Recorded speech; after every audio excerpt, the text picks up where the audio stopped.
Le processus d'enrôlement des électeurs sur le fichier électoral se déroule bien dans la région du Centre-Nord, en dépit de certaines difficultés.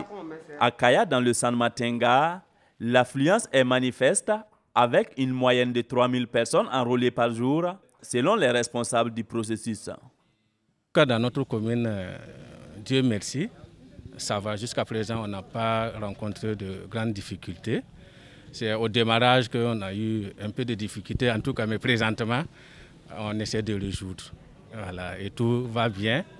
Et en tout cas, les gens aussi s'enrôlent. Nous avons donc lancé l'appel et sollicité les jeunes comme les vieux, les femmes comme les hommes à sortir et à s'enrôler massivement pour que, aux élections, nous puissions choisir donc notre candidat, l'homme qui va gouverner cette nation-là et de façon démocratique. Donc c'est vraiment quelque chose d'important. Et Dieu merci en tout cas, il nous revient que les choses se passent bien. La seule difficulté qu'on a, c'est les pièces d'identité.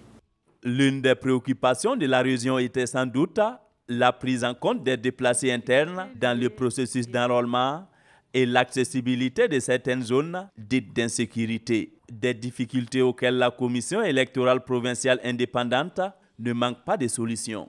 Les déplacés internes qui sont à Kaya sont même invités à s'enrôler dans n'importe quel centre d'enrôlement sans problème.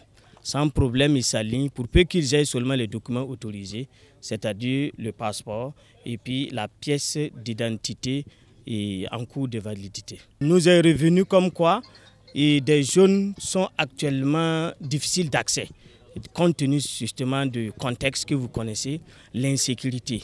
Et c'est pourquoi certaines zones ont été tout simplement suspendues. Suspendues ne veut pas dire que ces zones-là ne vont pas connaître le renouvellement de leur fichier électoral. Tout dépendra de l'évolution de la situation. Et pour s'assurer du bon fonctionnement du processus, la Convention pour les observations domestiques des élections CODEL s'est déployée dans toutes les régions afin de jouer son rôle d'interpellateur. À Kaya, les observateurs affichent une satisfaction générale quant à l'évolution de l'enrôlement. En plus de la sensibilisation et l'éducation citoyenne que nous faisons pour que les citoyens puissent s'enrôler, parce qu'il faut qu'ils votent, nous passons voir aussi si tout se passe bien et que s'il y a des collectifs, nous les faisons remonter à qui des droits. Si également il y a déjà des manœuvres qui sont en train de se dérouler, nous allons également dénoncer ou interpeller qui des droits. Mais nous le disons, jusqu'à présent, nous sommes une organisation développementale qui travaille plus à soumettre, à faire parvenir nos observations en temps T à qui des droits afin que des collectifs soient portés.